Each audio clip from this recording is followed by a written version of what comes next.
Welcome to my channel. आज का जो हमारा टॉपिक होने वाला है that is DNA library. So DNA library को जीन लाइब्रेरी भी बोला जाता है। So it is simply the collection of DNA fragment. जैसे कि वर्ड में लिखा गया है डीएनए लाइब्रेरी, जैसे बुक्स की लाइब्रेरी होती है उसमें सब बुक्स होते हैं, वैसे डीएनए की लाइब्रेरी होती है। उसमें क्या होगा, कलेक्शन ऑफ डीएनए फ्रैगमेंट। ऐसे फ्रैगमेंट होंगे उसमें which are cloned into the vectors and stored within the host organism. जैसे हमने लास्ट वीडियो में देखा था, हमने क्या किया था, रिकॉम्बिनेंट डीएनए को तैयार करके एक होस्ट में उसको इंसर्ट किया था सो दैट क्या होगा, मल्टीपल कॉपीज तैयार किया जाएगा, राइट। सो वैसे ही क्या किया जाता है, इस सब का क्या होगा, वो कलेक्शन होगा डीएनए लाइब्रेरी में। So they contain either the entire genome of a particular organism और the genes that are expressed at a given time. मतलब एक तो एंटायर क्रोमोसोम होगा, एंटायर जीनोम होगा, नहीं तो क्या होगा, एक पर्टिकुलर सीक्वेंस क्या होगा, प्रेजेंट होगा डीएनए लाइब्रेरी में। So the genome is vast and complex. To understand the entire genome or study specific genes, it is important to study it in smaller and more manageable fragment.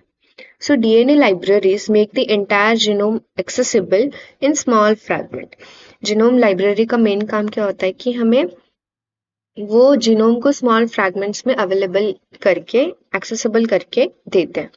These libraries are used to identify, isolate, and study particular gene of interest. So, the development of molecular biology technologies, including rDNA technology, cloning vector techniques for transforming bacteria, laid the foundation for the construction of DNA libraries. Okay. So next हम देखेंगे types of DNA libraries. So there are two types. First one is genomic and the second one is cDNA library.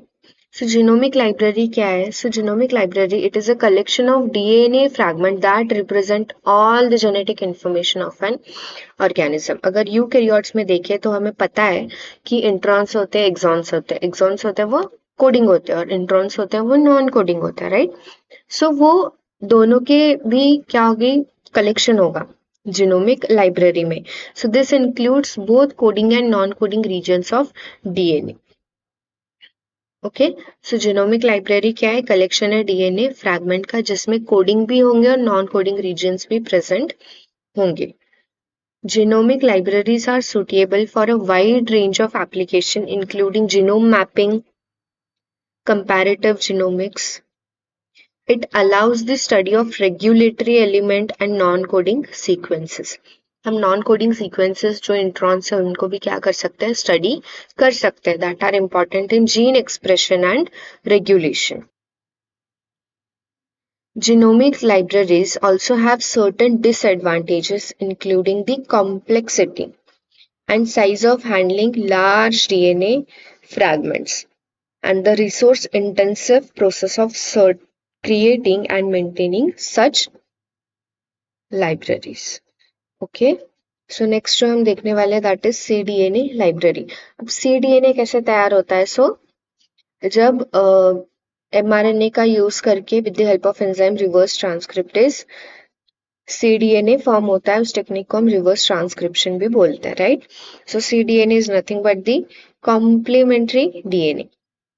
It is a collection of cDNA molecules derived from mRNA.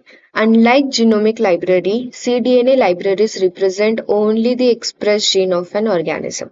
अब जैसे हमने genome library में देखा था कि coding region भी और non coding region भी है, राइट. बट वैसे cDNA में नहीं है. cDNA जब mRNA बनता है तो इंट्रॉन्स क्या हो जाते हैं, उसमें से कट हो जाते हैं. सो mRNA के पास सिर्फ और सिर्फ कोडिंग रीजन होते हैं, और जब mRNA से हम cDNA बनाएंगे सो उसमें भी सिर्फ कोडिंग जो पार्ट होगा वही प्रेजेंट होगा. उसमें क्या एक्सक्लूड होता है, non expressed genomic region such as introns cDNA library में प्रेजेंट नहीं होते. They are useful for studying the gene expression, protein function and producing recombinant protein. Since cDNA libraries exclude non-coding region, they provide a more focused view of expressed genetic information. अब introns present नहीं है तो सब focus कहाँ पे होगा, express genetic information पे होगा. The disadvantage of cDNA library include the limitation of studying gene regulation due to the absence of regulatory sequences, limited gene diversity and bias towards highly expressed gene.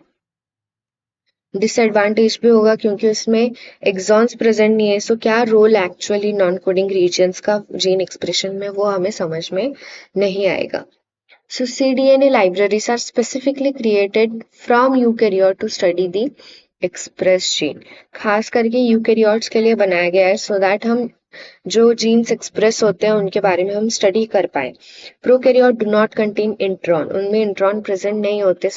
Therefore, creating cDNA library for prokaryote is generally not necessary as their genomic DNA directly corresponds to their mRNA.